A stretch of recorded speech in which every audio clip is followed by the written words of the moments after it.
भक्तों, आज जो है नवरात्रा का पहला दिन है और माता का ये सुंदर दरबार सजा है और भक्त तो दूर दूर से आए हैं। बोलो क्यों? क्योंकि माता सबके दुख हरती है। तो जोर से बोलो।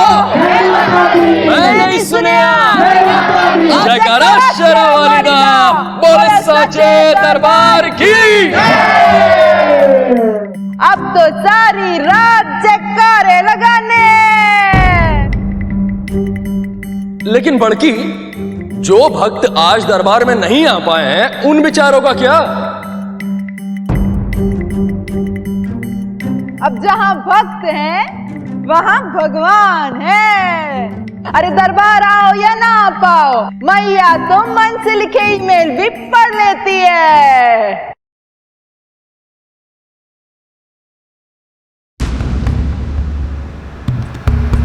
कहां चला गया?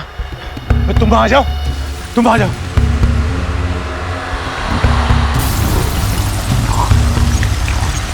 सुबह से कुछ नहीं खाया तुमने?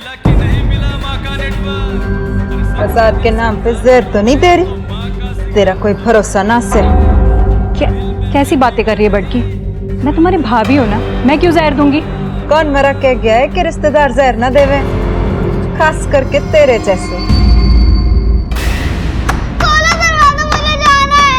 खोलो खोलो दरवाजा, प्लीज दरवाजा खोलो। खोलो दरवाजा, जाने दो। खोलो। चुप बैठना यार, तू खुद भी मरेगा और हमें भी मरवाएगा। मेरा जाना जरूरी है, मुझे पता है मेरी माँ को किसने मारा है। खोलो दरवाजा। तू गलत कर रही है, गलत कर रही है तू। हाथ संभाल के रख वरना हाथ तोड़ दूंगी। क्यों गला फाड़ फाड़ के चिल्ला रही है? चाहिए क्या तेरे को? भिखारन, तू मुझे क्या देगी? खुद तो चोरी चकारी पर पलती है और मुझे देने की बात कर रही है। पहले तो ये बता कि तेरी हिम्मत कैसे है मेरे जगह? हिम्मत की तू बात मत कर। और ये जो लेन देन मुनीमगिरी तू कर रही है ना, मेरे से नहीं, जाके ऑर्गेनाइजर से बात कर। ऑडियंस जिसके नाम पे आएगी ना जगराता, उसी को मिलेगा। चल निकल तू यहाँ से, निकल। और अगली बार मेरे भाई पे हाथ ले रहा है ना, तो चीर के सुखा दूंगी। औकात है तेरी? निकल निकल। और तू चूड़ियां पहन रखी है क्या तने? ये चिल्लू पिल्लू काम भी मुझे करने पड़े तो तेरा क्या फायदा? जो भी आ धर के दे। एक इंसान से जुड़कर एक परिवार बनता है और एक परिवार से जुड़कर एक खानदान, जो ऊपरी तौर पर देखने से अक्सर संगठित दिखाई देता है, लेकिन जब तक रिश्तेदारी साझेदारी में न बदल जाए परिवार खुश नहीं हो सकता। एक परिवार में जब कोई उम्र, रुतबे और कर्ता धर्ता होने के बल पर सारे फैसले अपने हाथ में लेता है तो परिवार के सम्मान के साथ साथ उस पर विरोध और विपरीत भावनाओं का खतरा भी बना रहता है। अगर रिश्तों के बीच में वक्त रहते गलतफहमियां ना सुलझाई जाएं तो वो कभी कभी अपराध के लिए रास्ता खोल देती है। हमारे यहाँ ऐसे हजारों उदाहरण मिलेंगे जहां परिवार के बीच एक छोटी सी गलतफहमी ने संगीन जुर्म का रूप ले लिया। हमारी आज की कहानी भी एक ऐसे परिवार की है जो बारूद के ढेर पर टिकी थी और चिंगारी एक हाथ के फासले पर थी।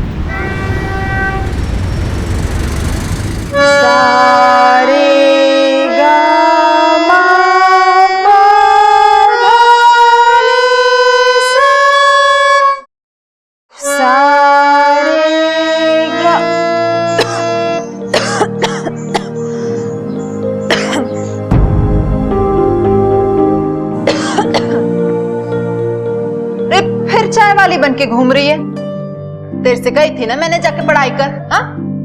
और वो बकरियां कहाँ है जो मैंने पाल रखी हैं? बड़की तुम चाय लो ना। तू भी ना। मैं तो बस चाय लाई थी। जैसे तुमने अपना सिंगिंग का सपना पूरा किया, वैसे ही मेरा विदेश जाकर पढ़ाई करना और वहां पर अच्छी नौकरी करने का सपना पूरा कर रहे हो। मैं तो बस। अरे बहन है तू मेरी, जान दे के भी ना तेरा सपना पूरा करूंगी। मेरे को तो खुशी इस बात की है कि अगले महीने तू ये ढोल मंजीरे की दुनिया से ना दूर चली जाएगी। अरे फौरन जाएगी मेरी बहन, फौरन। ले आए पैसे? हाँ। ला दे। जा बुला ले सबको। अरे आशा, संजय, लोकेश, ये ले, गिन ले। गिनने की क्या जरूरत है, पूरे ही होंगे। गिन ले। तेरे को बड़की पे विश्वास कहाँ होगा। ये ले, रख। ये ले लोकेश, तेरे।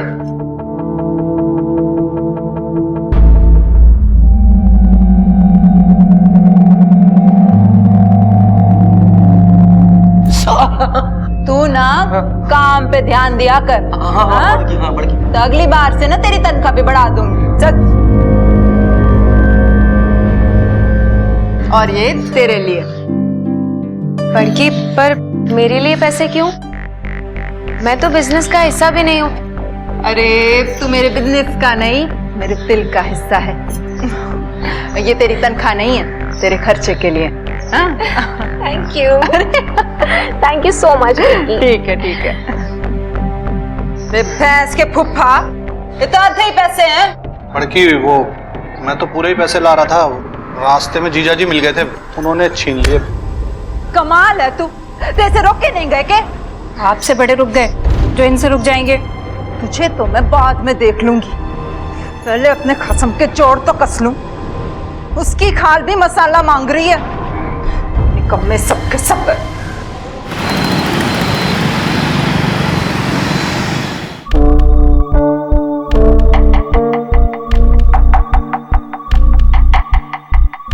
आज तेरे भाई ने बाजी मार ली। अबे पत्ते छोड़, फटाफट वो आ गई तेरी बीवी, देख चंडी का रूप लेके। भाग। साले कमीने, मैं इसलिए कमा रही हूँ ताकि तुझे दारू में उड़ाए। हाँ? रुक।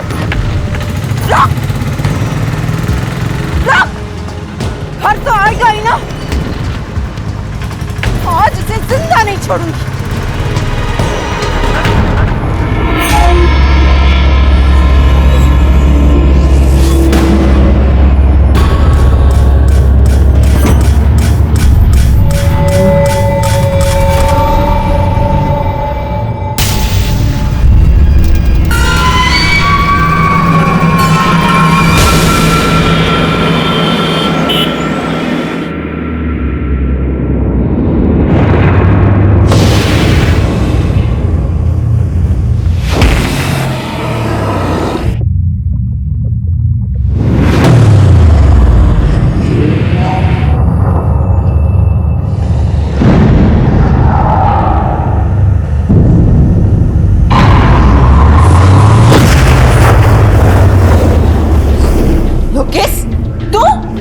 हिम्मत कैसे हुई आने की? कितना तरसाएगी, प्यार करता हूँ तुझसे, ऐसे दुत्कार मत। तेरी शर्म, जहाँ तू पसर रहा है ना, वो मेरे पति की जगह है। और वही जगह तो तूने मुझे दी है। सूअर का पाल चला गया क्या आंख में? अरे माँ समान पुआ पे हाथ डाल रहा है। अरे मैं नहीं मानता हुआ तू तो मेरी सरिता है। साले कमीने, तू निकल यहाँ से। निकल मेरे कमरे से। तूने अच्छा नहीं किया मेरे साथ।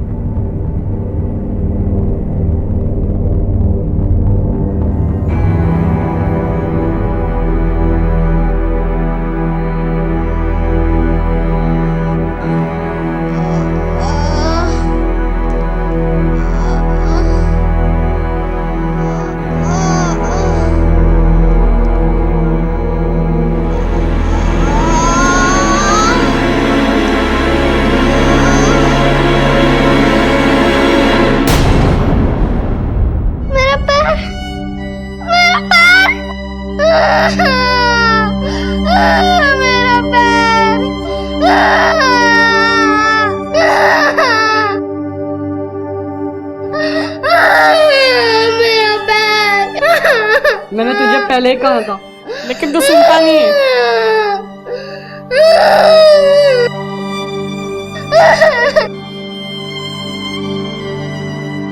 काश कैंप से भागने की वजह मैंने मम्मी को फोन किया होता तो ये सब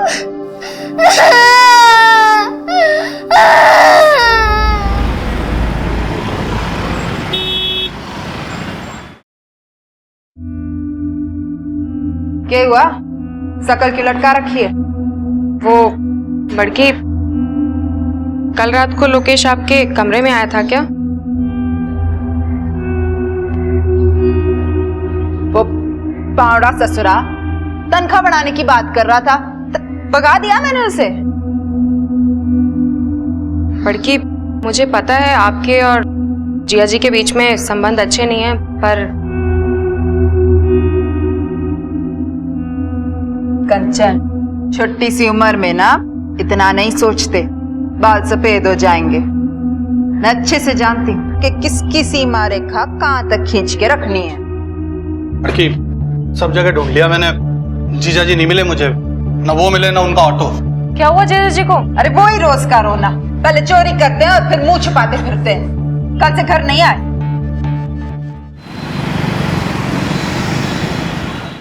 कुछ झगड़ा वगड़ा हुआ था आप लोगों का? कब से गायब है? साहब जी, झगड़ा तो हर पति पत्नी में हुए है। अब ना वो राज है ना मैं सिमरन, पहले ढूंढने से मिल जाते थे, लेकिन कल से गायब है। ये जी फोटो उनकी।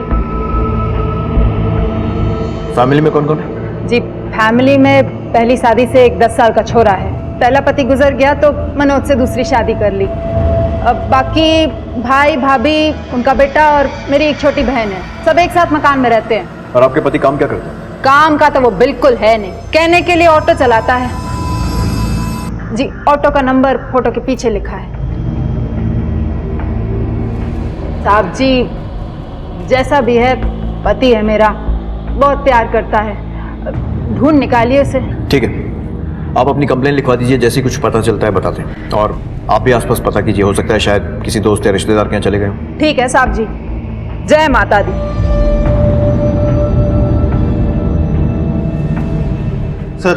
सर ये सरिता तो मशहूर जगराता सिंगर है।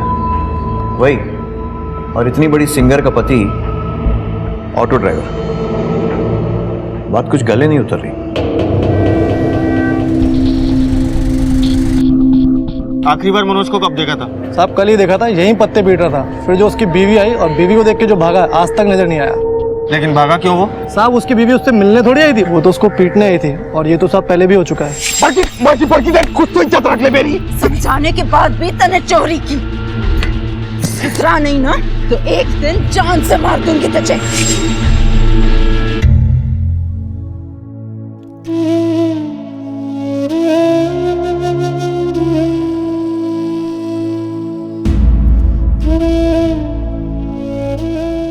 मम्मी, आप आ गए? बहुत दर्द हो रहा है। आपने मना किया था, फिर भी मैं भाग गया। मैं पुलिस को सब बता दूंगा, सब बता दूंगा।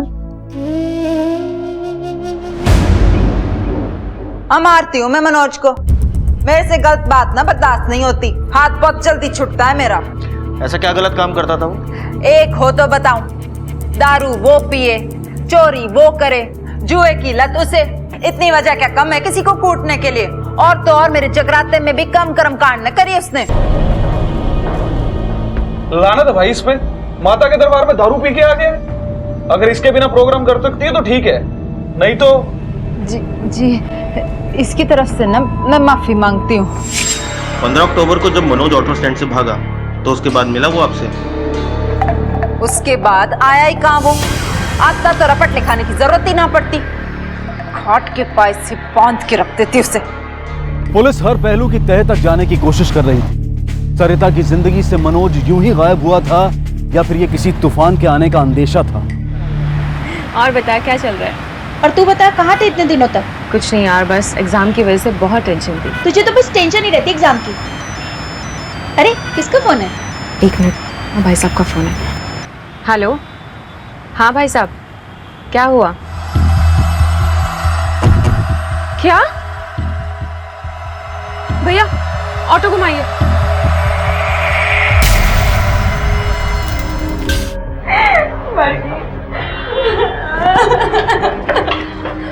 बॉडी के पास एक लैंप पड़ा मिला है, लगता है इसी के तार से इसको गला घोट के मारा गया। तो एनालिसिस के लिए भेजो तो। जी सर घर में किसी तरह के फोर्स एंट्री के निशान नहीं मिले और ना ही ऐसा लगता है कि मर्डर करते हुए कोई स्ट्रगल हुआ है। सर घर के आसपास पड़ोसियों से पूछताछ की है। सर उनका भी यही कहना है कि उन्होंने घर में आते जाते किसी को नहीं देखा। मतलब कातिल या तो कोई घर वाला है या फिर कोई जान पहचान वाला। बड़की हमें छोड़ गई। आप लोगों ने घर में ठीक से चेक किया है? कोई कीमती सामान गायब हुआ हो या फिर कुछ चोरी वगैरह? बड़की की सारी जेबें गायब हैं, उसकी अलमारी में से भी और उसके बदन पे से भी, लेकिन कैश जैसा था वैसा का वैसा ही रखा है। कत्ल हुआ तब आप लोग कहाँ? मैं लोकेश के साथ मंडी तक गई थी सब्जी लेने के लिए, और आई तो देखा कि बड़की मतलब उससे बड़ी हो? बड़ी नहीं, बहुत बड़ी है साहब हमसे। हम सब तो उसके नौ करते हैं। आपको किसी पर शक है? दिव्या हो सकती है। जगराते में सिंगर थी और कुछ दिन पहले तो बड़की के साथ उसका बहुत जोर से झगड़ा भी हुआ। कारण तू मुझे क्या देगी? खुद तो चोरी चकारी पर पलती है और मुझे देने की बात कर रही है। ये सरिता का बेटा है ना, चिंटू? ये कहाँ है? सर वो क्रिकेट स्कूल में, उसको कैसे बताएंगे कि बड़की? राकेश, लाश को पोस्टमार्टम के लिए भिजवा दो। Right sir.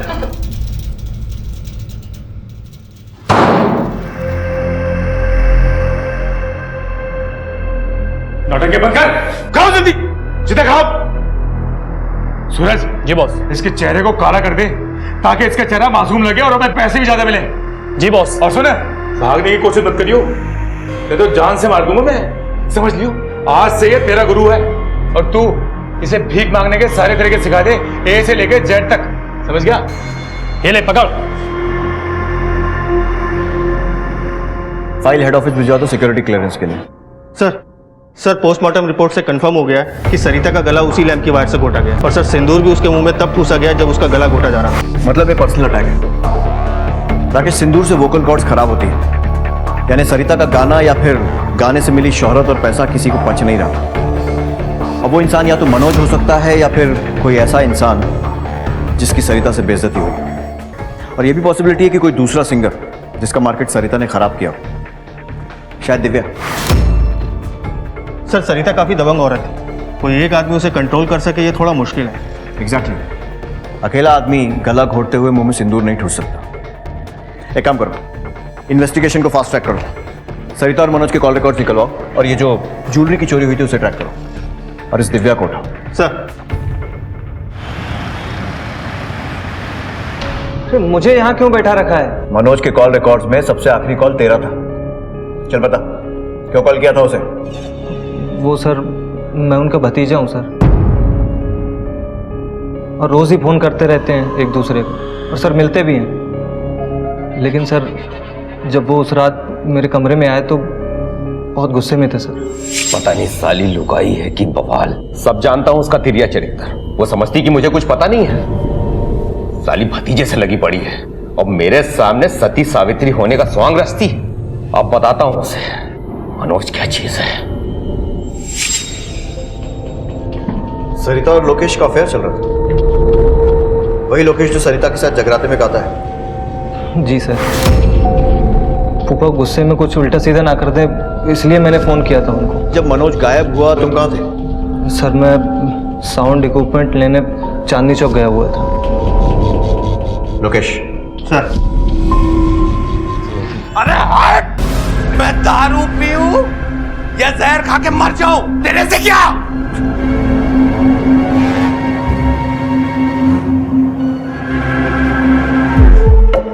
साला ये दारू में है क्या?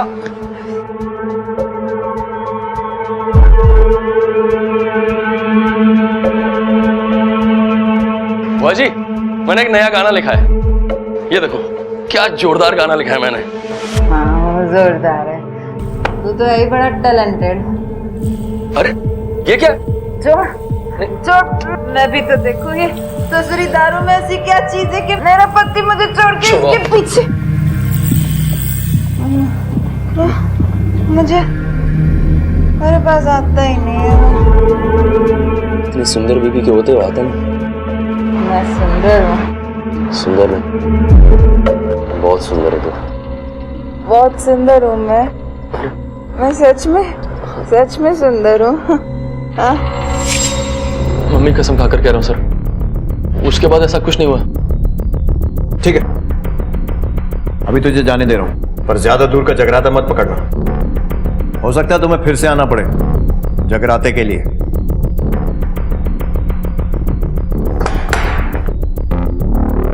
सर दिव्या का पता चल गया, मुंबई में अपने एक शो के लिए गई है, आजकल में आ जाएगी सर। जैसे आती है उसे लेकर आओ। सर मनोज की कोई खबर? नहीं सर, कोई खबर नहीं। राकेश, मुझे लगता है अब तक के इन्वेस्टिगेशन के हिसाब से इस मर्डर के पीछे सबसे स्ट्रांग मोटिव मनोज का ही है। हेलो, हाँ क्या? सर ये बच्चा बता रहा है कि चिंटू 18 अक्टूबर के मैच के बीच से ही भाग गया था। ये बोलना अरे चिंटू किधर है? चिंटू! और डेट इतने अच्छे से कैसे याद है? सर इसका बर्थडे था उस दिन, और जब से वो पहले दिन से आया तब से उसका यहाँ पे मन ही नहीं लग रहा था। ना वो प्रैक्टिस पे आता था, ना ही टाइम पे उठता था। ऐसे लग रहा था जैसे वो जबरदस्ती लाया गया हो। एक बच्चा आपकी एकेडमी से इतने दिनों से गायब है और आपने उसके माँ बाप को खबर भी नहीं की? नहीं सर, उसकी माँ का मोबाइल नंबर है मेरे पास में। मैंने बहुत बार उनका नंबर ट्राई किया, लेकिन हमेशा स्विच ऑफ ही आ रहा था। और मैंने पुलिस कंप्लेंट भी की थी, आप चाहे तो चेक कर सकते हैं। ठीक है, अगर मनोज ने चिंटू को किडनैप किया है तो उसको कैसे पता चला कि चिंटू कब भागने वाला है? या ये भी हो सकता है कि चिंटू उसे रास्ते में कहीं मिला और मनोज ने उसे वहीं ठिकाने लगा दिया। शर्मा, एक काम करो, चिंटू के स्कूल, घर और इस अकेडमी के आसपास पूछताछ करो, सबसे पता करो। सर। हाँ राकेश। सर वो दिव्या, सरिता की राइवल सिंगर, उसे हम थाने ले आए हैं सर। ठीक है, सर पूछताछ करो। समझी नहीं जी आपका मतलब? ये तुम्हारे फोन के कॉल डिटेल्स हैं। इसमें शरीफ आदमियों के कम और गुंडे मवालियों के ज्यादा नंबर हैं। जिसे तुमने हायर किया था उसे ऑलरेडी हम इंटेरोगेट कर चुके हैं।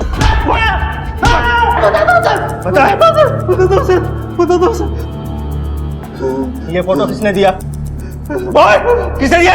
जगराते में गाने वाली दिव्या ने दिया। वो बोल रही थे कि इतना थप्पड़ मार रहा कि वो गाना तो क्या, वो सुनना भी भूल जाए सर। एक टाइम पे बहुत नाम था जी मेरा जगराते में, और वो सरिता, वो मेरी असिस्टेंट हुआ करती थी। असिस्टेंट भी क्या, मेरे घर में बाई थी, झाड़ू पोछा लगाती थी। हो तेरे सिवा अब कुछ भी नहीं मुझे भाता है, आज जगराता है। अरे वाह सरिता, तुम तो बहुत अच्छा गाती हो, सिंगर क्यों नहीं बन जाती? मैंने उस सरिता को सरिता से सरिता चौहान बनाया, अपने जगराते में गाने गवाए, और आज लोग उसे पसंद करने लगे। मेरे सारे जगराते उसी के पास जाने लगे, स्टार बन गई जी वो। मेरे अलावा कोई और भी दुश्मन होगा उसका, और वही हाथ साफ कर चला गया। सर मुझे लगता है कि दिव्या सच बोल रही है, क्योंकि हमने उसके गुंडों के ऊपर सारी डिग्री अपना ली, लेकिन हर बार वो एक ही बात बोलते हैं, हमने कुछ नहीं किया, हमने कुछ नहीं किया। राकेश, इस केस में अब तक कुछ भी ठोस हाथ नहीं लगा। न चोरी की ज्वेलरी बरामद हुई है, न मनोज का पता चला है, और न ही चिंटू का। जांच तेज करनी पड़ेगी। पुलिस ने छानबीन में जमीन आसमान एक कर दिया, लेकिन नतीजा नील बटा सन्नाटा जैसे था। कुछ भी कह पाना मुश्किल था। पुलिस की सारी मेहनत अंधे कुएं में जा रही थी। अगर सरिता को मनोज ने मारा था तो मनोज कहां था? उसे जमीन निगल गई थी या आसमां खा गया था? क्या चिंटू इनकी कैद से कभी रिहा हो सकेगा? सर इंफॉर्मेशन के हिसाब से मनोज का ऑटो पूसा हिल के फॉरेस्ट के पास देखा गया। और मनोज, उसकी कोई खबर? नहीं सर, उसकी कोई खबर नहीं।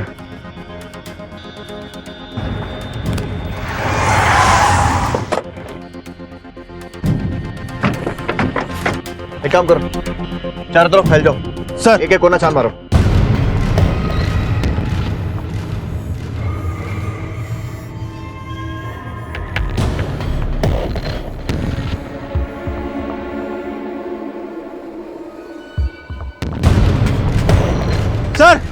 Sir auto.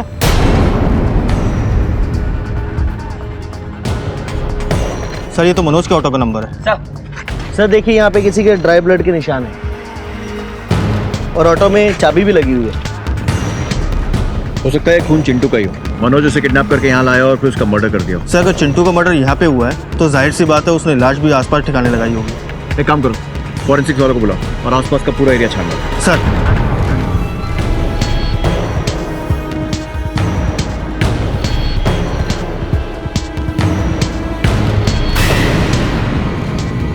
सर यहाँ एक बॉडी है।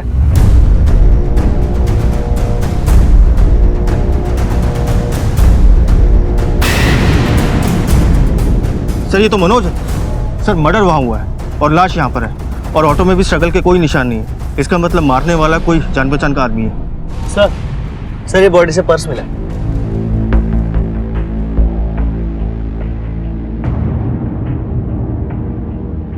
एक बात तो क्लियर, चोरी या लूटपाट के इरादे से इसका मर्डर नहीं किया गया, क्योंकि पर्स में पैसे, यहाँ तक कि ऑटो भी सही सलामत है। एक काम करो, इसकी बॉडी पोस्टमार्टम के लिए भेजो, देखें इसकी रिपोर्ट क्या कहती है।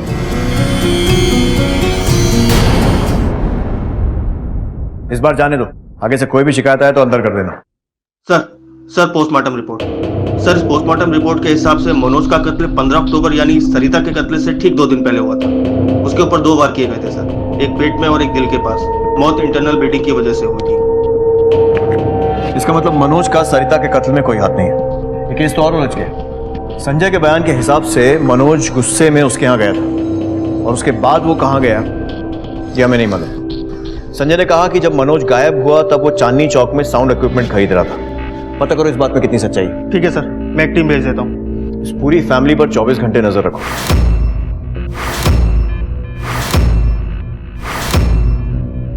एक पूरा परिवार खत्म हुआ है, सरिता, मनोज और चिंटू भी गायब है।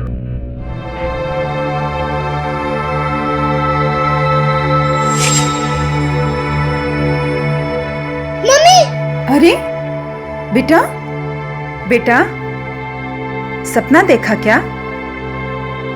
बेटा, मजबूत आदमी वो नहीं होता जिसे डर नहीं लगता, बल्कि वो होता है जो बेचारा डरता तो है लेकिन हार नहीं मानता।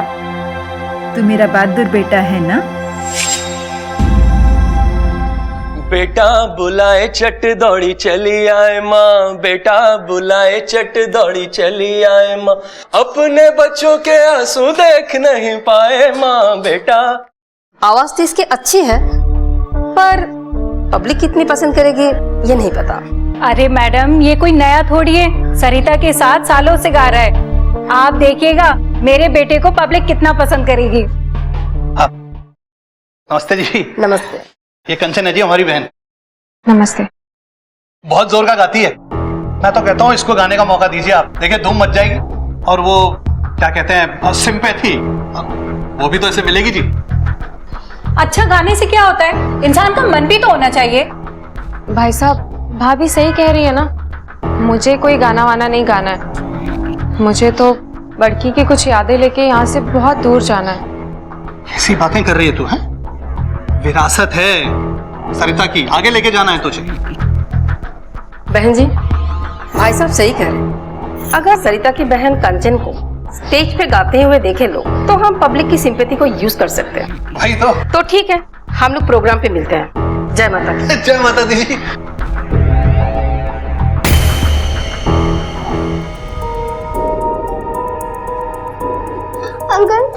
अंकल मुझे माफ कर दो, मुझसे गलती हो गई। मैं आपके बाद कभी नहीं भागूंगा। मुझे एक चांस दो, लास्ट चांस अंकल प्लीज। ठीक है।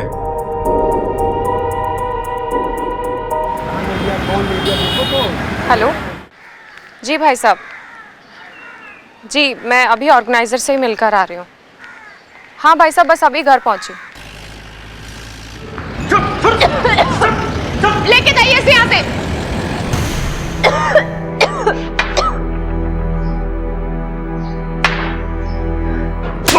जगराता करेगा, जगराता करेगा।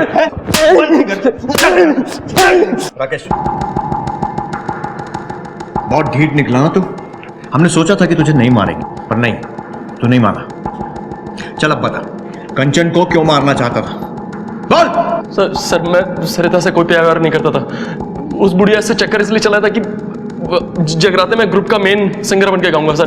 जब सरिता ने मेन सिंगर बनाने से इनकार कर दिया तो उसे मार दिया, समझ आया? पर मनोज को क्यों मारा? सर मैंने नहीं मारा किसी को, मैंने तो कंचन को भी खाली तड़ी दी थी कि वो डर के पीछे हट जाए।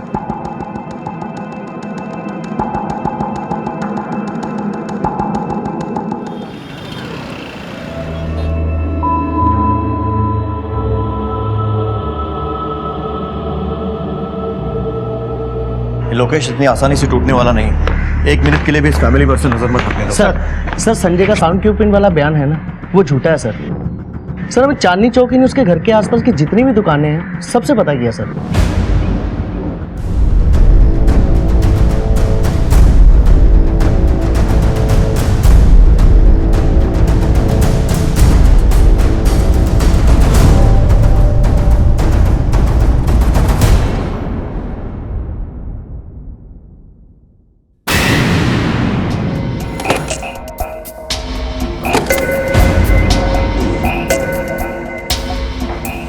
सर सरिता के जो गहने चोरी हुए थे वो संजय की अलमारी से मिले हैं। मतलब हम लोग सही रास्ते पर थे। सरिता के मर्डर से संजय का कुछ ना कुछ लेना देना तो जरूर है। सर मनोज की बॉडी पे चाकू से सिर्फ 2 बार हमला हुआ है और संजय की बॉडी पे कई निशान मिलते हैं। इसका सिर्फ एक ही मतलब है कि संजय को मारने वाला कोई पेशेवर कातिल नहीं है।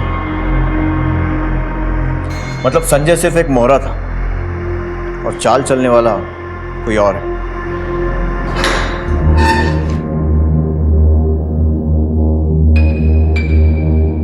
ये सब मैं भाभी के लिए कर रही हूँ, तेरे लिए नहीं, वरना सड़ता रहता यहीं पर।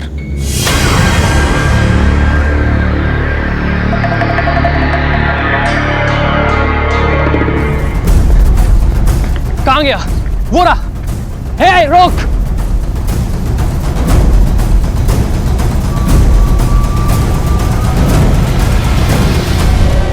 Please take me to police station. क्या हुआ? क्या हुआ? Uncle, please take me to police station. Uncle, my name is Chintu. I live in Rajouri.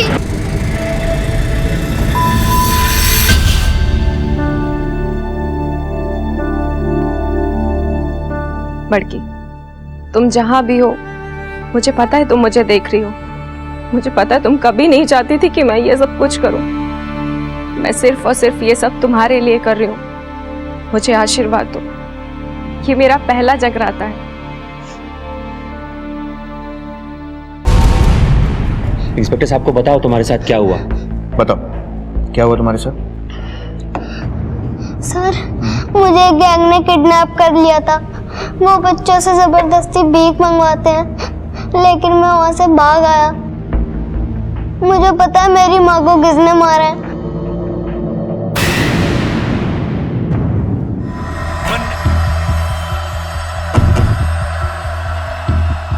क्या हुआ इंस्पेक्टर साहब? बहुत प्यार करते थे बड़की से, इतना कि अनजाने में उसके कातिल का ही साथ दिया जा रहा है।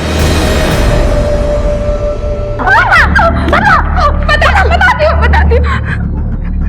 हाँ, मैंने उसे मारा। मुझे सिंगर बनना था, लेकिन वो मेरे रास्ते का सबसे बड़ा कांटा बनती जा रही थी। वो कभी नहीं चाहती थी कि मैं उसकी जगह लूं।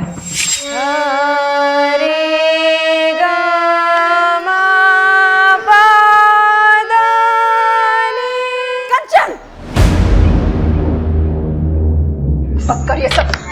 बड़की वो मैं और जा अपने कमरे में पढ़ाई कर। छोड़ ये सब, जा। क्यों छोड़? नहीं, आपको डर तो नहीं है कि जैसे आपने दिव्या की जगह ले ली, कहीं मैं आपकी जगह ना ले लूं? मैं तुझे पढ़ा लिखा कर विदेश भेजना चाहती। ये जो चमक है ना, ये हमेशा के लिए नहीं रहती। पब्लिक का क्या, ये सर पे बिठाती भी है और उतार के कूड़े में फेंक भी देती है। और ये सब जब तक चला सो चला, कोई गारंटी नहीं है इन चीजों की। जा और जाके पढ़ाई कर। चल जा। मैं पढ़ाई नहीं करना चाहती थी और ना ही नौकरी करना चाहती थी। जगरातों से बॉलीवुड में जाना चाहती थी, स्टार बनना चाहती थी। मुझे पता था संजय पैसों के लिए कुछ भी करेगा। वही मनोज जी को चोरी करने के लिए उकसाता था। अरे फूफा जी, बस पैसे से मांगा करो, आपकी पत्नी है वो। अरे यार, देखा तो है तुमने, कुत्ते जैसी हालत बना दी है। जहाँ देखो वहाँ बेइज्जती करती होती, पैसे का खाक देगी। और मनोज जी रोज लड़ा करते थे, एक दूसरे को मारने की धमकी दिया करते थे। मैंने उसी मौके का फायदा उठाया और संजय को और पैसों का लालच दिया। और संजय उसे क्यों मारा? वो तो तुम्हारा साथ दे रहा था ना। वो और पैसों के लिए मुझे ब्लैकमेल करने लग गया था।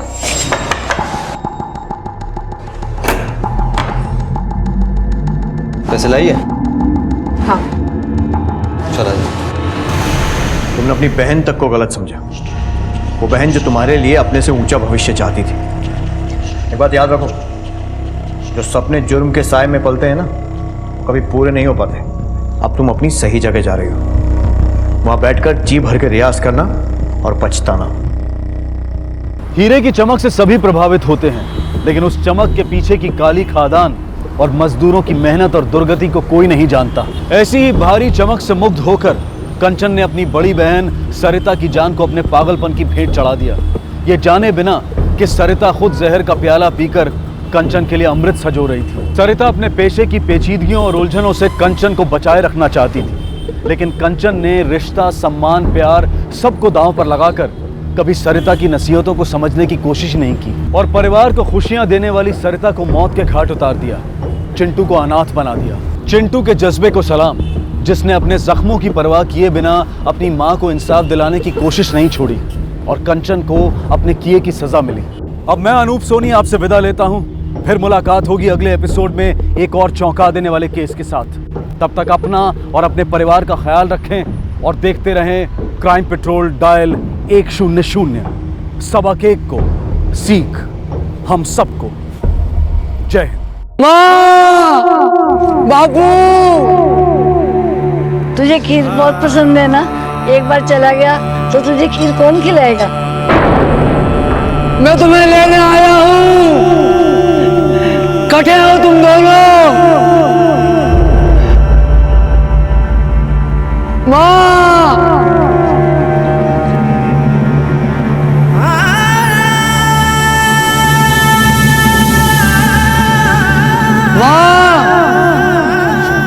बापू, माँ।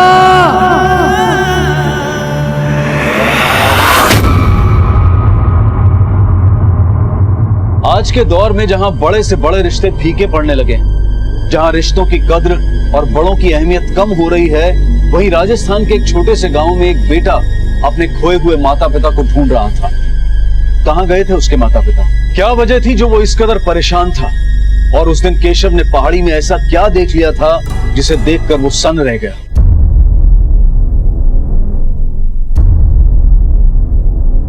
कौन से गांव से हैं आप लोग? सर, हम भीनमाल से हैं। ये केशव है, इसके सारे परिवार वाले भीनमाल से ही हैं, पर अब इसके माँ बाप लापता हैं। लापता है? कब से लापता है? ये तो मुझे भी नहीं मालूम साहब। मैं तो 6 साल से हटे था ही नहीं। बम्बई में रिक्शा चलाता हूँ और जब 6 साल बाद वापस लौटा तो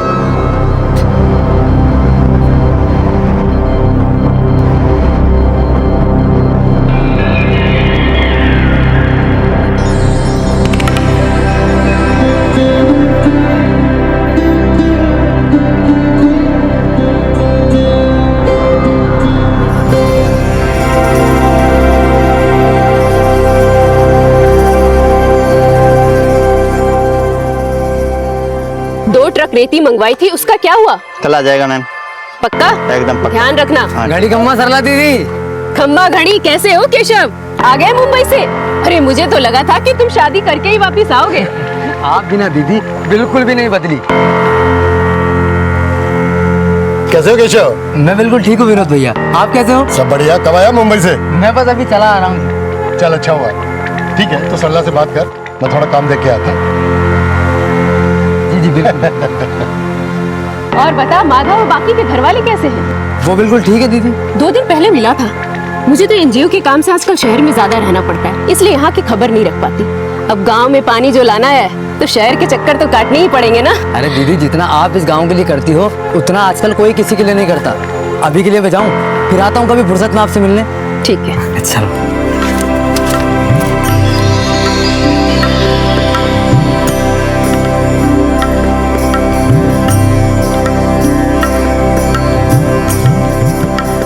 गुड्डू, गुड्डू, तू गुड्डू है ना? हाँ? अरे इतना बड़ा हो गया है। मैं गया तो जब तू 1 साल को तो। कौन हो? मैं कौन हूँ? अरे मैं तेरा काका। आप मेरे काका हो? हाँ। अम्मा, अम्मा देखो काका आए हैं। अम्मा देखो काका आए हैं। अरे केशव, अचानक हटे, ना कोई खबर ना कोई संदेश। अरे भाभी साहब, मैंने सोचा कि जब अपने घर जा रहे हैं तो खोज खबर देने की क्या जरूरत है? अरे केशव, अचानक आ गए हो? अब बताया भी नहीं हैं? घड़ी खम्मा भाई साहब। घड़ी खम्मा। खैर जाने दे। वैसे तू कौन सा पूछ के गया था मुझसे? भाभी साहब, माँ बाबूजी कहीं नजर नहीं आ रहे? कटे बाहर गए हैं कहीं?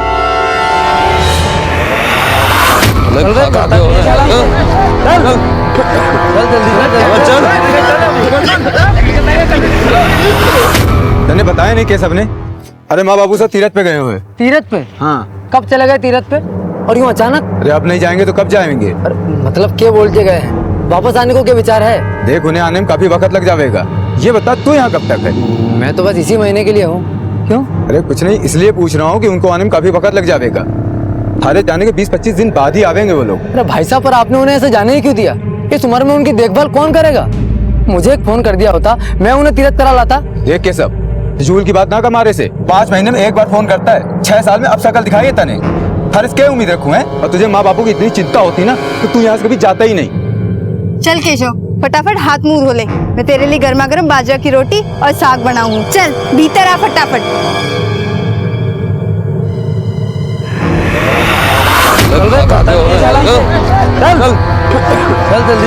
चल। राम राम काका। अरे कैसा तू कब आया बम्बई से? आज ही आया हूँ काका। हाँ बैठ। कैसे हो? ठीक हूँ बिल्कुल। और घर में काकी और आपको बेटो मोनू वो दोनों कैसे हैं? मैं भी ठीक है। मोनू तो सरपंच के कारखाना में काम करे। अच्छा हाँ। अच्छा काका एक बात बताओ, थे मैंने फोन पे बताया हो कहीं नहीं कि माँ और बापू दोनों तीर्थ यात्रा पे निकल गए हैं?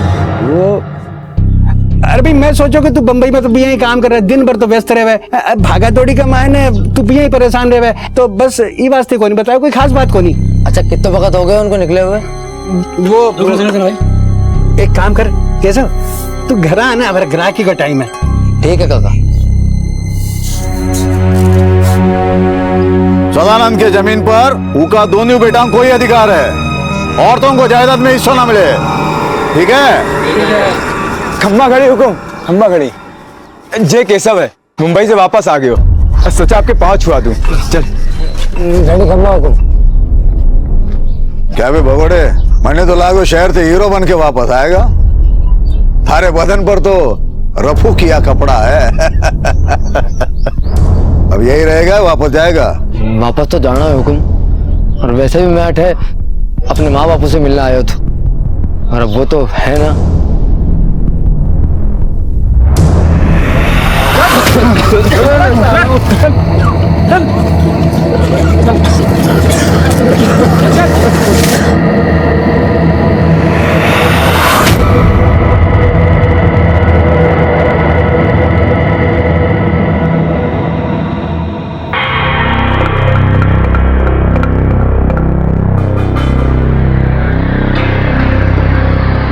अच्छा मैं चलता हूँ, ठीक है? आ जा केशव, आ चल।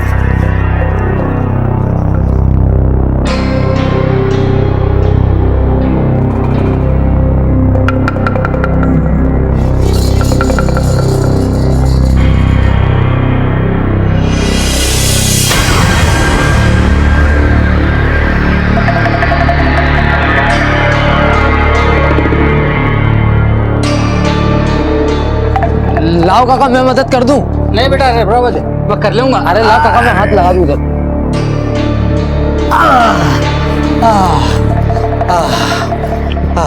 काका काका।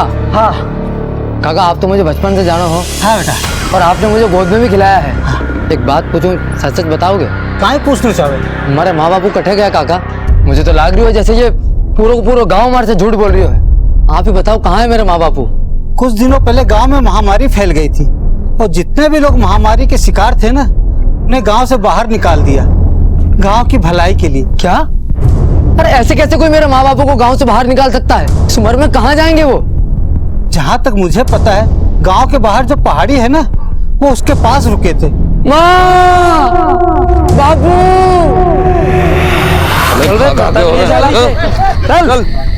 चल जल्दी चल। मैं तुम्हें लेने आया हूँ, कटे हो तुम दोनों। चल जल्दी।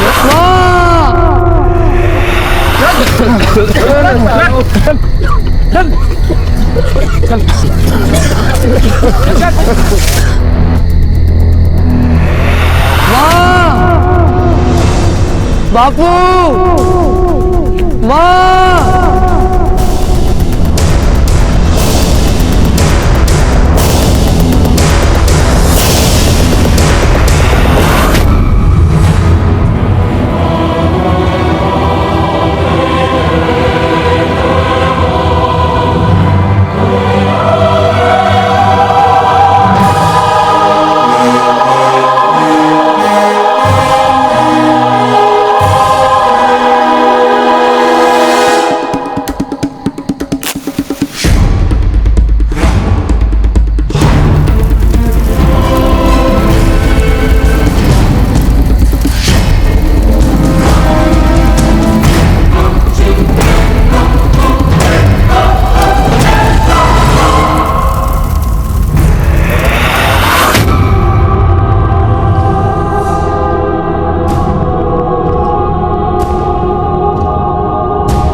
आपने जो देखा होगा उसे देखकर शायद आपको विश्वास नहीं हो रहा होगा।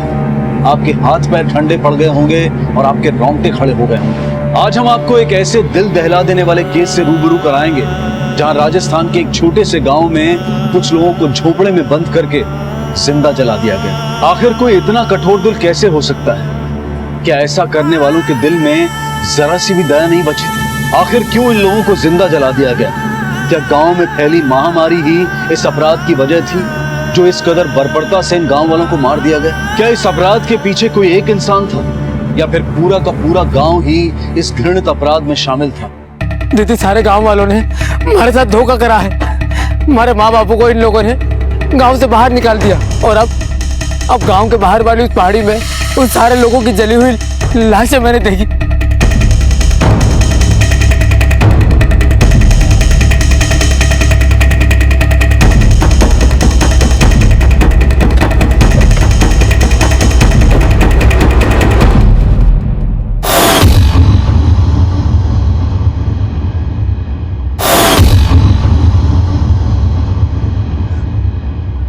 अभी तो यही थी, अचानक से कहाँ गायब हो गई? मैंने अपनी आंखों से देखा है विनोद भैया।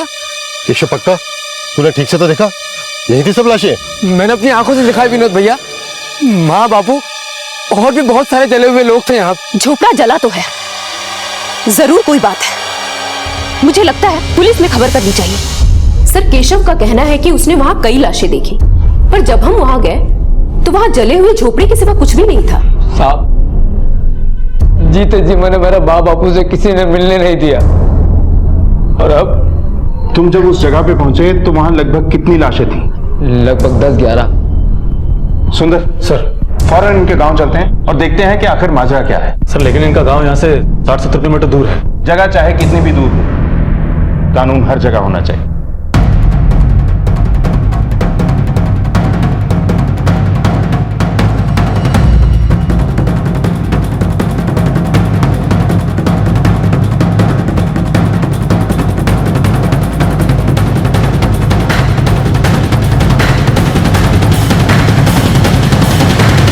यही जगह है सर, यहीं पे देखा था मैंने।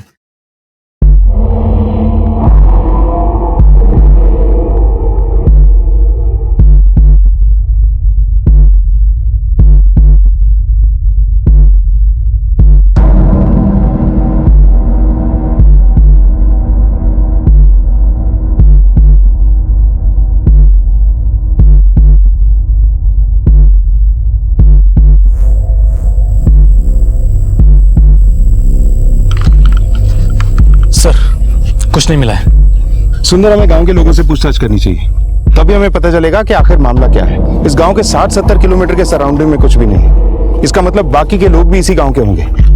बात अगर केशव के माँ बाप के मरने की होती तो मामला दुश्मनी का या पारिवारिक हो सकता था, लेकिन एक साथ इतने सारे लोगों के मरने की घटना ये किसी और ही तरफ इशारा करती है।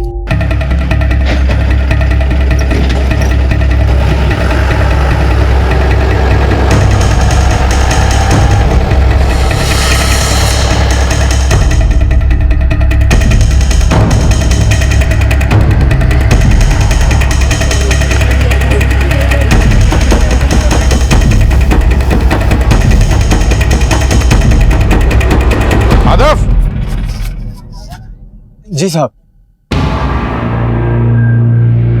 आग?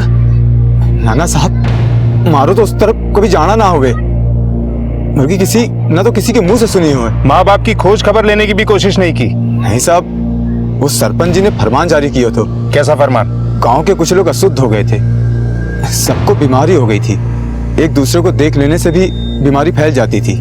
इसलिए गांव के सरपंच जी ने उन गांव वालों को गांव से बाहर निकालने का आदेश दे दिया और ये भी कहा साहब कि अगर उनसे कोई मिलेगा तो उनको गांव में घुसने नहीं दिया जाएगा। इसलिए साहब हम कभी उधर जाते भी ना थे। ये बात है दरोगा साहब। अरे आप करो हमारे गांव की तरफ कैसे? अब कुछ ठीक तो है ना? हम अक्सर वहीं दिखाई देते हैं सरपंच साहब जहाँ कुछ ठीक नहीं होता है। क्या बात कर रहे हो? आज तक तो आप लोग कभी इस गांव में आए नहीं थे और सब कुछ ठीक ही चल रहा था। क्या?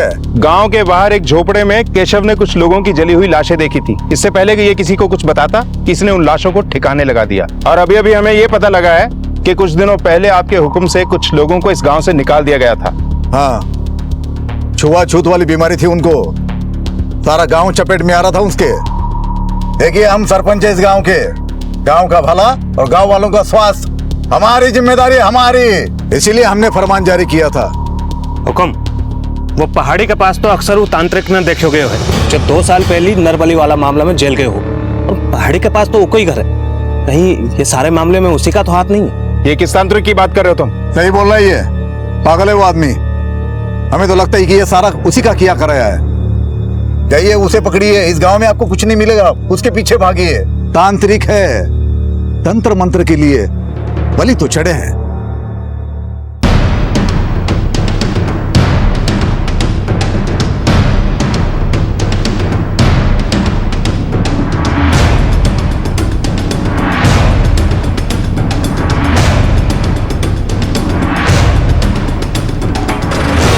सुंदर, ये तांत्रिक जहां भी दिखाई दे इसे पकड़ के पुलिस स्टेशन लेकर आओ। बीमारी की वजह से बेचारे गांव वालों को गांव से बाहर कर दिया गया। गांव में कोई अस्पताल, कोई ऐसी सुविधा भी नहीं है जिससे इनका इलाज हो सके। आखिर इन लोगों को ऐसी कौन सी बीमारी थी जो एक दूसरे में फैल रही थी, और तांत्रिक ने इतनी सारी लाशों को कब गायब किया होगा? सर शायद ऐसा हुआ होगा, जब केशव पहली बार वहां पर गया होगा तो उसने उसे वहां देख लिया होगा, और केशव के जाने के बाद तांत्रिक ने सारी लाशों को ठिकाने लगा दिया होगा। एक काम करो, अपने 2 कांस्टेबल्स को इस गांव में छोड़ दो। ये तांत्रिक जरूर किसी और को अपना अगला शिकार बनाने की कोशिश करेगा, और इसकी नरबली वाली फाइल्स भी निकलवाओ।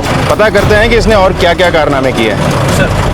गांव वालों से पूछताछ करने पर ऐसा लग रहा था कि उन्हें एक जवाब रटा सा दिया गया, और यही बात पुलिस के शक को और गहरा कर रही थी। आज भी हिंदुस्तान में ऐसे कई गांव हैं जहां कई किलोमीटर के रेडियस तक कोई कानून व्यवस्था नहीं है, और जहां कानून व्यवस्था नहीं होती वहां लोग अपना कानून बना लेते हैं। पुलिस के लिए फिलहाल इन 12 लाशों का राज सबसे बड़ी चुनौती थी, जिसे सुलझाने की वो पूरी कोशिश कर रहे थे। वहीं गांव में कुछ ऐसे लोग भी थे जिन्हें ये बात बिल्कुल रास नहीं आई थी कि केशव की वजह से गांव में पुलिस का आना हुआ। केशव की दिलेरी की वजह से ही पुलिस को इन लाशों के बारे में पता चल पाया था, लेकिन कहीं इसी दिलेरी की वजह से केशव किसी मुसीबत में तो नहीं फंसने वाला था।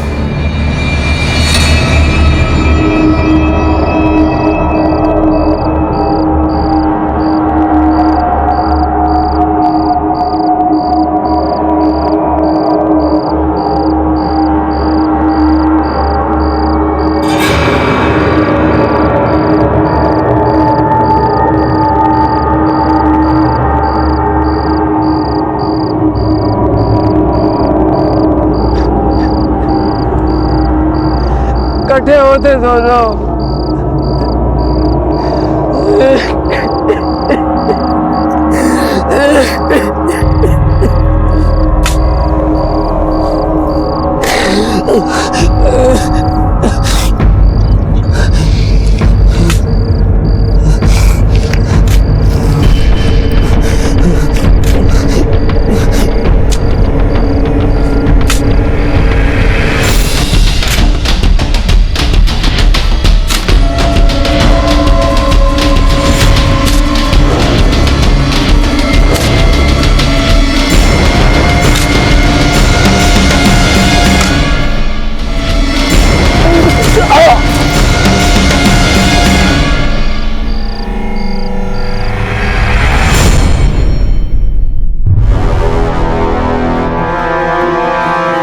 सर, कल रात से पता नहीं केशव कहाँ चला गया, और अभी तक घर भी नहीं लौटा है। क्या साहब, हम दोनों पूरी रात इंतजार करते रहे, लेकिन केशव का कोई अता पता नहीं चला साहब।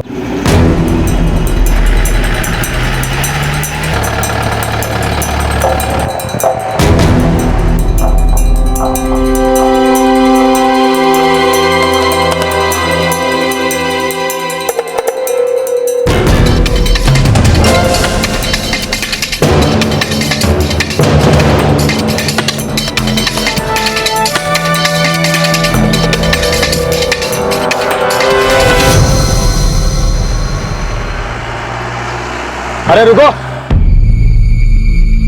तुम इसी गांव के हो? जी हुजूर। माधव के भाई केशव को पहचानते हो, जो भी मुंबई से आया है? जी हुजूर, केशव को तो मैं पहचानता हूँ। वो कल रात यहीं घूम रहा था, पर बड़ा परेशान सा लग रहा था हुजूर। किस तरफ गया था वो? हुजूर, वो इसी तरफ गया था। ठीक है, तुम जाओ।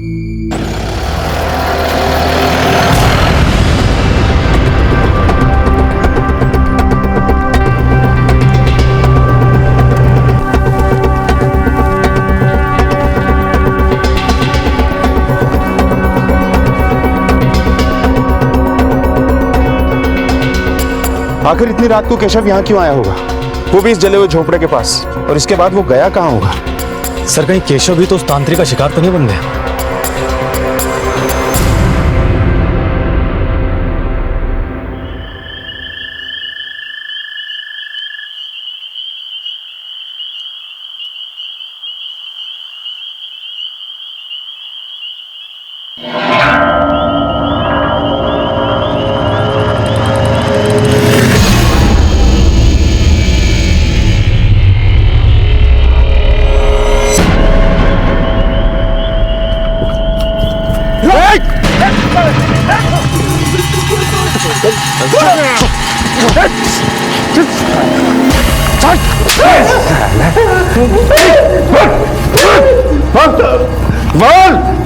क्यों कर रहा है ये सब? क्यों नहीं सबकी जान? कहाँ है सबकी लाशें? क्या हुआ साहब, क्या बात है? अच्छा, तुझे पता ही नहीं क्या बात है? वो चाकू, उस पे लगा हुआ खून। बेटा तेरी सारी हिस्ट्री हमारे पास है। पिछले केसों से तू बच गया था, मगर इस केस से नहीं बचेगा। बोल बोल, क्यों मारा केशव को? साहब मैं क्यों किसी को मारूंगा, और आप किस केशव की बात कर रहे हो? तू इन सब मासूमों की बलि चढ़ा रहा था, और केशव वो है जिसकी बलि तूने कल चढ़ाई। बात को घुमा मत, जल्दी बता, बता मामला क्या है? साहब वो लड़का जो कल मिला था।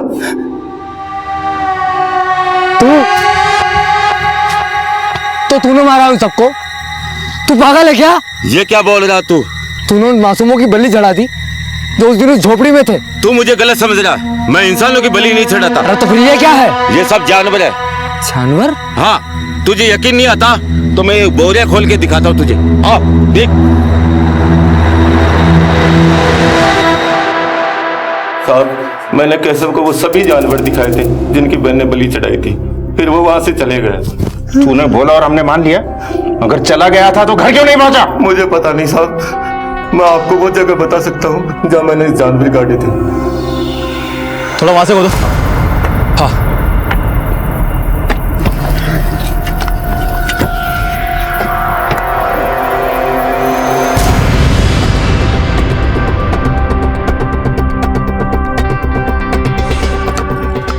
सर, यहाँ तो सारे जगहों से गड़े हुए जानवरों की लाशें मिली हैं। जानवर की लाश?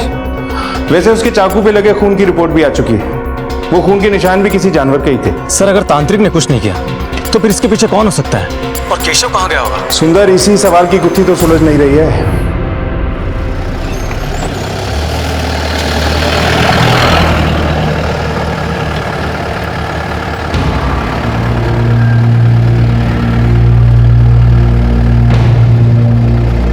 इस सुनसान इलाके में फैक्ट्री? चौधरी एक काम करो, इस फैक्ट्री पे ले लो।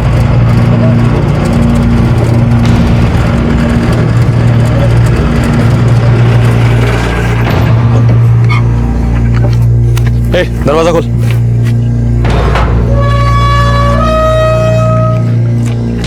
क्या भाई, ये फैक्ट्री बनता क्या?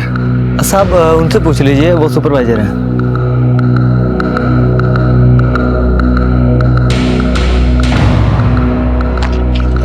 जी बोलिए। ये फैक्ट्री किसकी है?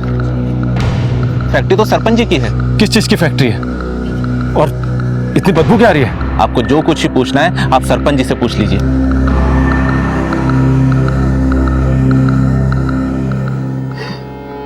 सब मेरी गलती है, रिश्तों का मोह समझ ही ना पायो।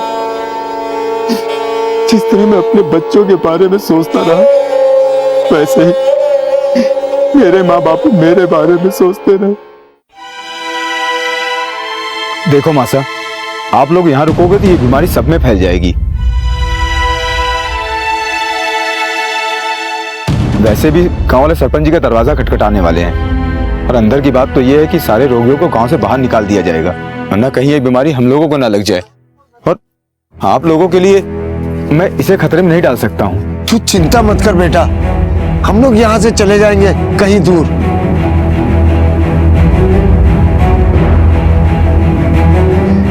दीदी, केशव के लिए भी मैं ही जिम्मेदार हूँ। अगर मैंने उसका ध्यान रखा होता तो वो मेरे साथ होता।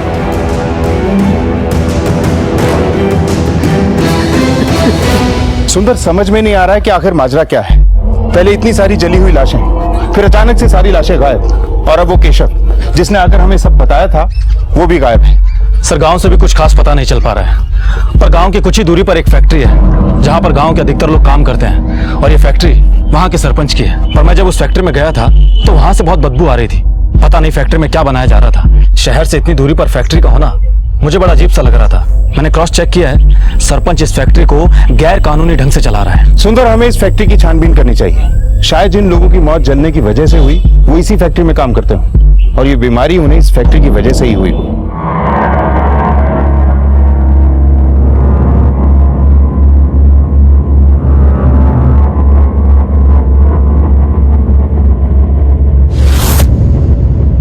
इसका पीछा करो।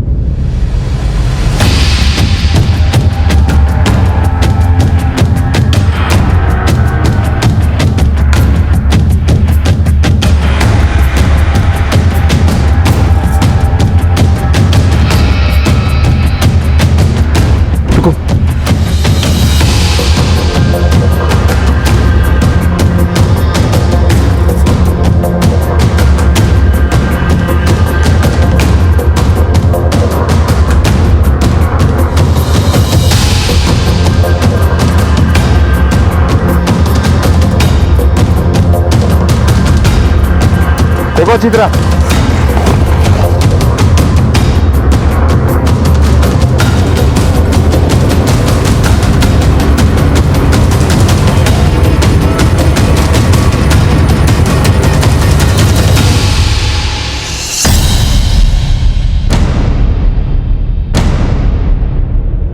सुंदर सर,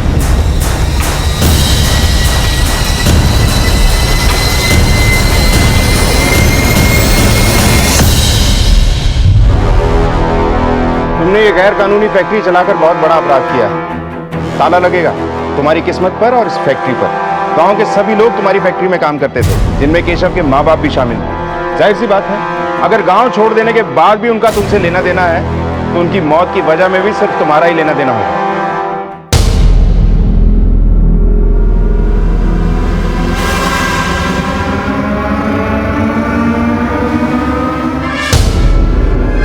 दरोगा साहब, जो मारो गांव है, मारे को यहां से लेके जाना इतना आसान ना है। आपको लेके तो जाएंगे ही सरपंच साहब, आज नहीं तो फिर कभी से। चलो।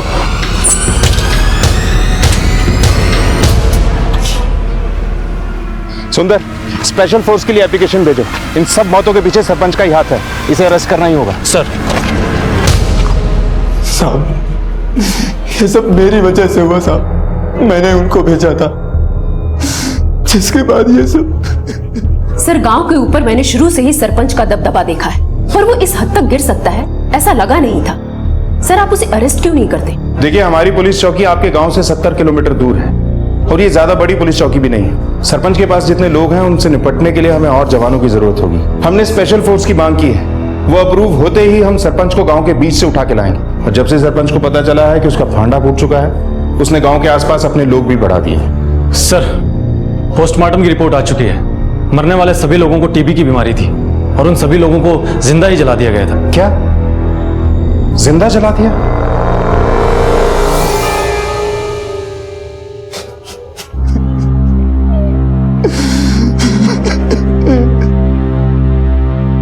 टीबी यानी ट्यूबरकुलोसिस, जिसे हिंदी में क्षय रोग भी कहते हैं। ये एक ऐसा रोग है जो एक इंसान से दूसरे इंसान में फैलता है। हिंदुस्तान में हर साल तकरीबन 12 लाख लोग टीबी से ग्रसित होते हैं, और उनमें से मरने वालों का आंकड़ा हर साल लगभग 2.5 लाख के भी ऊपर जा चुका है। ऐसा नहीं है कि इस रोग का इलाज संभव नहीं है। इस रोग का इलाज भारत सरकार द्वारा मुफ्त में किया जाता है, लेकिन कई पिछड़े हुए क्षेत्रों के लोग इस सुविधा का फायदा नहीं उठा पाते। वजह सिर्फ एक ही है, शिक्षा की कमी। पोस्टमार्टम की रिपोर्ट से खुलासा हुआ था कि जो 12 शव गांव से बरामद हुए थे, उन सभी को टीबी था, और उन्हें बड़ी ही निष्ठुरता से भूखे रखने के बाद जला दिया गया था। पुलिस की तहकीकात का रुख अब एक फैक्ट्री की तरफ मुड़ गया था, जहां माधव के माता पिता काम करते थे। उन्होंने तय कर लिया था कि वो उस फैक्ट्री में जाकर और जानकारी हासिल करेंगे, क्योंकि वो एक ऐसे क्लू की तलाश में थे जिससे इन निर्मम हत्याओं के राज से पर्दा उठ सके। सर, क्या ये सरपंच इतना बड़ा नेक्सस अकेला हैंडल कर सकता है? मुझे तो ऐसा लगता है कि इसके साथ कोई तो जरूर है। ये सब तब पता लगेगा सुंदर जब सरपंच हमारे हाथ लगेगा। सर मेरे पास एक आइडिया है। आइडिया थोड़ा अजीब है, पर फोर्स आने के अप्रूवल से पहले ट्राई कर सकते हैं।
चलो सरपंच साहब और बैठिए इसी गाड़ी में। अब हमारी गाड़ी में बैठो। दरोगा ठीक नहीं कर रहे तुम। अरे सब ठीक है, चल चल। दरोगा भूल रहे तो ये हमारा इलाका है। भूल आप रहे सरपंच साहब, आपका इलाका पीछे रह गया। चलो अंदर, चल अंदर, चलो चलो। क्या नहीं है, चलो। अरे तुम जानते नहीं हो। एक तो तू गैर कानूनी फैक्ट्री चला रहा था, ऊपर से तेरे ही डंपिंग ग्राउंड में जली हुई लाशें मिलती हैं और मरने वाले सभी लोग तेरी ही फैक्ट्री में काम करते थे। क्या ये सब? हाँ मैं मानता हूँ वो फैक्ट्री मेरी है, वो लाशें मेरी जमीन पर मिली थी, लेकिन सब उन सबको महामारी थी। उनको महामारी नहीं थी, टीबी थी उन्हें, जो तेरी ही फैक्ट्री में काम करने की वजह से थी। क्या ये सब मामला?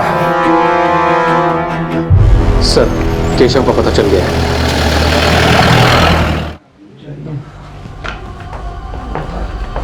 केशव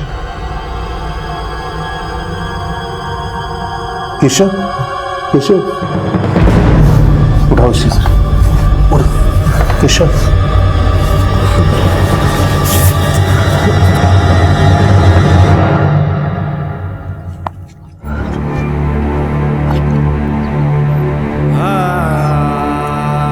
भाई साहब मैं तो यहाँ माँ बापू से मिलने आया था, एक अरसे के बाद उनका चेहरा देखने वाला था।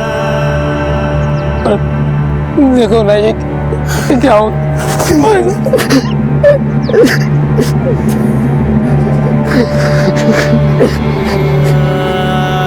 अब तक पुलिस के हाथ जितने भी सुराग लगे थे वो किसी भी ठोस नतीजे तक पहुंचने के लिए काफी नहीं थे, क्योंकि ये पूरा अपराध इतने योजनाबद्ध तरीके से हुआ था कि अपराध की जड़ और कारण दोनों से ही पुलिस अनजान थी। अब भी कई सवाल पुलिस के सामने खड़े थे।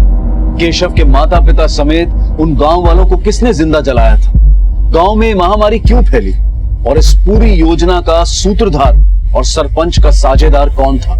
इन सारे सवालों के जवाब मिलने अभी बाकी थे और इसी बीच केशव का पता चल गया और उसने जो बयान दिया उसने इस पूरे केस का रुख ही बदल दिया। उस रात जब मैं फिर से माँ बापू को ढूंढने पहाड़ी पर गया तो वहां मुझे वो तांत्रिक मिला। उसने बताया कि उसने गांव वालों को नहीं मारा,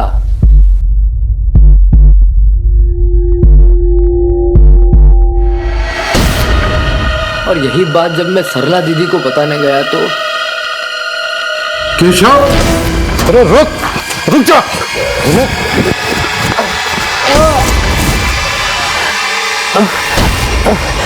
ये तो तुरुप का इक्का है विनोद, इसे तो संभाल कर जिंदा रखते हैं।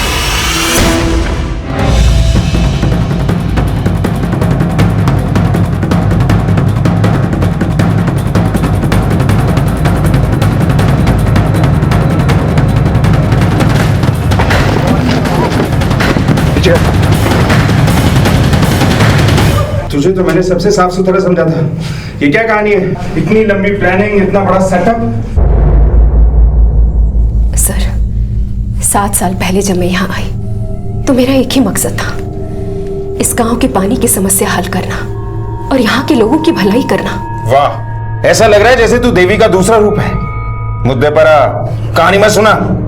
जब मैं यहाँ आई तो मैंने देखा इस गांव के आसपास कुछ भी नहीं है, और अगर चलती थी तो सिर्फ एक ही आदमी की, सरपंच की। हाँ, मैं एकदम सीरियस हूँ। इतना सब कुछ करके क्या मिल गया हमें? बस सरकार से एक मेडल। सरपंच से बात करके देखते हैं, शायद कुछ बात बन जाए। तुम्हारा प्लान क्या है? ये ऐसी जगह है जहाँ किसी का कोई ध्यान नहीं। बस ये समझो कि राजस्थान के नक्शे में ये गांव है भी या नहीं, ये भी लोगों को पता नहीं। जरा सोचो, अगर यहाँ पे फैक्ट्री लगा दी जाए तो परमिशन की कोई जरूरत नहीं, कुछ भी करो, कुछ भी बनाओ, और तो और मजदूर मुफ्त। लेकिन सरपंच हमें ये सब क्यों करने देगा? फायदा, पैसा, और कौन नहीं चाहता फायदा और पैसा। सरपंच जी, आप चाहे तो क्या कुछ नहीं कर सकते। दवा की फैक्ट्री है और गांव वालों को मुफ्त में दवा मिल जाएगी आपकी वजह से। मसीहा बनने का अच्छा मौका है, और ये ऐसा सौदा है जहां नुकसान कुछ भी नहीं, बस फायदा ही फायदा है। और भी कुछ फायदे हो सकते हैं, जरा इत्मीनान से मिलिए, समझाते हैं।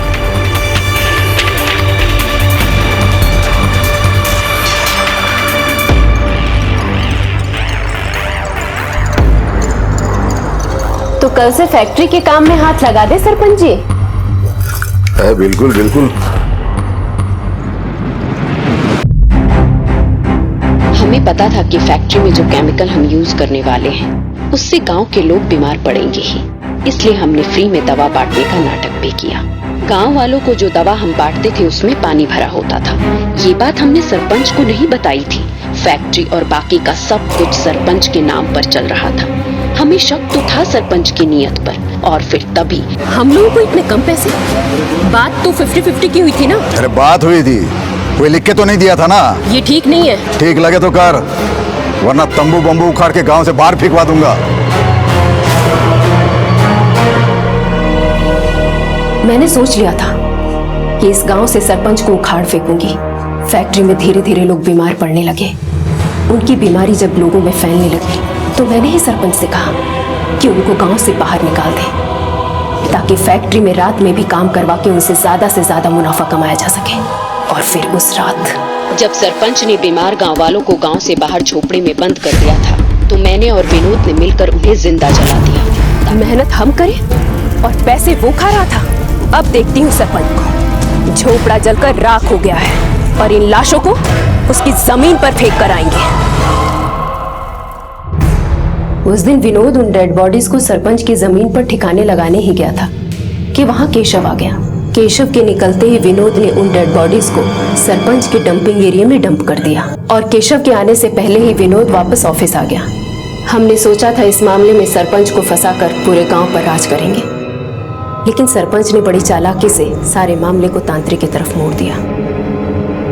केशव को क्यों गायब कर दिया था तुम लोगों ने? और कौन से लाशें उठ के बोलेंगे कि हमने उन्हें जलाया है? और रही बात सरपंच की, तो कानून को सबूत चाहिए जो वो दे नहीं सकता। केशव, अरे रुक जा।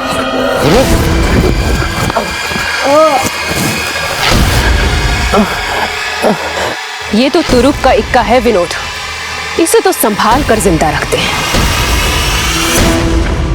जरा से पैसों के लालच में तुम लोगों ने इतना बड़ा षड्यंत्र रचा, इतने सारे मासूम लोगों को बेरहमी से जिंदा जला दिया। इंसानियत को भी शर्म आएगी तुम लोगों पर। कोर्ट से मिलने वाली मौत की सजा बहुत कम है तुम लोगों के जुर्म के सामने।